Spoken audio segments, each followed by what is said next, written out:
Terungkap Ajudan Ferdi Sambo, Barada Sadam menjalani sidang kode etik terkait kematian Brigadir Yosua Huta Barat atau Brigadir J pada Senin 12 September 2022.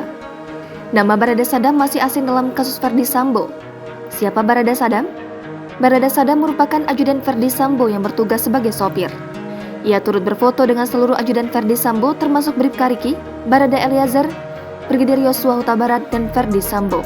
Sidang kode etik Barada Sadam digelar di gedung TNCC, Mabes Polri, Kebayoran Baru, Jakarta Selatan. Nurul mengatakan sidang dilaksanakan pada pukul 13.00 waktu Indonesia Barat di ruang sidang Divisi Propam Polri, gedung TNCC, Mabes Polri, Kebayoran Baru, Jakarta Selatan. Sebanyak 3 saksi dihadirkan dalam sidang etik terhadap Barada Sadam, yakni Ibda Dede, Brigadir FF, dan Bribtu FD. Nurul menambahkan Barada Sadam diduga tidak profesional dalam menjalankan tugasnya. Kendati demikian, ia tidak menjelaskan lebih lanjut seperti apa ketidakprofesionalan yang dilakukan Barada Sadam. Ia menyebut dugaan pelanggaran Barada Sadam tak ada kaitannya dengan upaya menghalangi penyidikan atau obstruction of justice. Sementara, Kadif Humas Polri, Irjen Dedi Prestio mengatakan, dugaan pelanggaran Barada Sadam masuk dalam kategori sedang.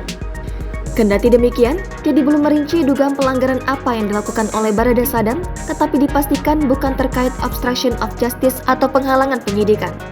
Barada Sadam, tutur dia, merupakan salah satu ajudan dari Ferdi Sambo. Ia ditugaskan sebagai sopir Jenderal Bintang 2 itu. Barada Sadam masuk dalam 24 personel yang dimutasi ke pelayanan markas atau Yanma Polri perihal kasus pembunuhan Brigadir J. Barada Sadam sebelumnya bertugas di Ton 3 KI Markas Yonde Resimen 1, Pas Pelopor, Kop Brimob Polri. Mutasi itu tertuang dalam surat telegram rahasia tertanggal 23 Agustus 2022.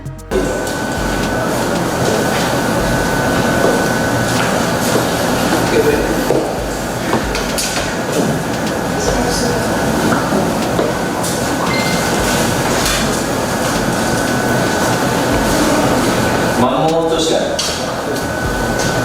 nama Sadam, pangkat Barada, NRP 97060924, jabatan Tamtama, Kesatuan Yanma Polri. A. Terbukti secara sah dan meyakinkan melanggar 1. Pasal 5 ayat 1 huruf B Perpol nomor 7 tahun 2022 tentang kode etik profesi dan komisi kode etik Polri yang berbunyi setiap pejabat Polri dalam etika kelembagaan wajib menjaga dan meningkatkan citra, soliditas, kredibilitas, reputasi, dan kehormatan Polri.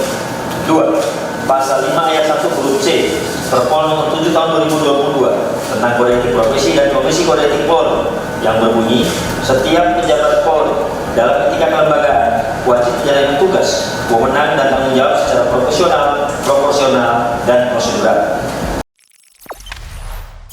Jangan lupa subscribe, share, komen, dan like ya.